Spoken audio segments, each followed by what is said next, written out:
This video was made possible by Mizizi International, the official African diaspora clothing brand. Visit mizizishop.com for more information.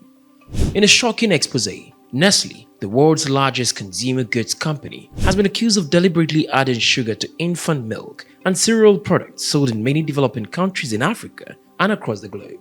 This practice is a direct violation of international norms aimed at reducing obesity and chronic diseases. Even more concerning is the fact that Nestle does not add sugar to the infant milk and cereal products sold in European markets, prompting widespread outrage and accusations of double standards, with many questioning why Nestle can adhere to health guidelines for Europe but ignore standards for developing countries. Before we dive into our topic today, if you haven't already, please consider subscribing to our channels and ringing the bell to be notified about all our exciting future videos. The report exposing Nestle was put together by a Swiss investigative organization, Public Eye, which sent samples of the multinational corporation's baby food items distributed in Asia, Africa, and Latin America to a Belgian laboratory for analysis. The results, as well as an analysis of product labels, revealed the presence of added sugar in the form of sucrose or honey in samples of Nido, a follow-up milk formula brand designed for infants aged 1 and above, and Cerelac, a cereal marketed to children aged 6 months to 2 years. Interestingly, Nestle's key European markets, including the United Kingdom, do not include added sugar in infant formulae.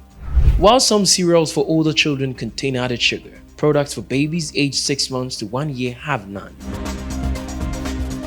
Indeed, the guidelines are crystal clear and adhered to when it comes to Europe and other Western countries. According to World Health Organization standards for the European region, no added sugars or sweetening agents are permitted in any food for children under the age of 3. While no guideline has been developed expressly for other locations, academics believe the European standard is very much applicable to other parts of the world, so this is not an excuse.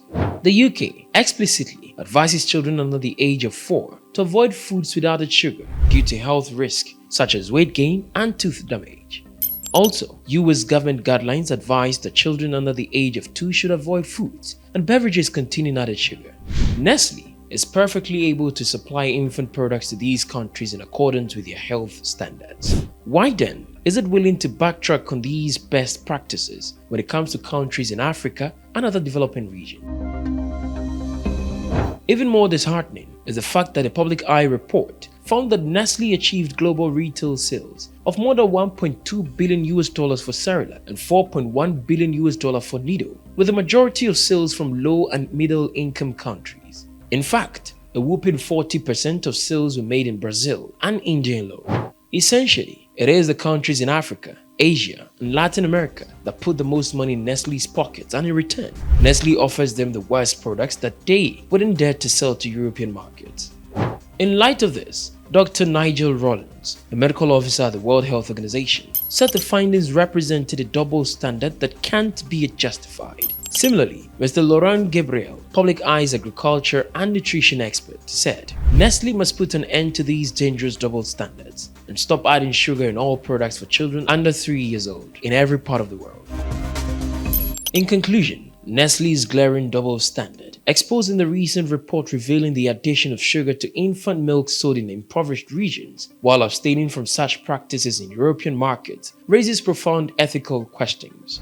Does Nestle insinuate that the health and well-being of European infants hold greater value than those in Africa and other developing regions? This disquieting revelation cast a shadow of doubt over the conglomerate's moral compass, prompting urgent scrutiny of its priorities. It's time for Nestle to reckon with the conscience and rectify this alarming incongruity. The conglomerate must eradicate this double standard, ensuring equitable health and safety standards for all infants, regardless of geography or socioeconomic status. Your perspective matters. Do you think developing countries in Africa and other regions should boycott Nestle's products in light of this revelation? Share your thoughts and insights in the comment section below. For continued updates on global affairs and diplomatic developments, be sure to subscribe to the New Africa channel. Stay informed, stay engaged. Thank you for watching, and we look forward to bringing you more insightful content in the future.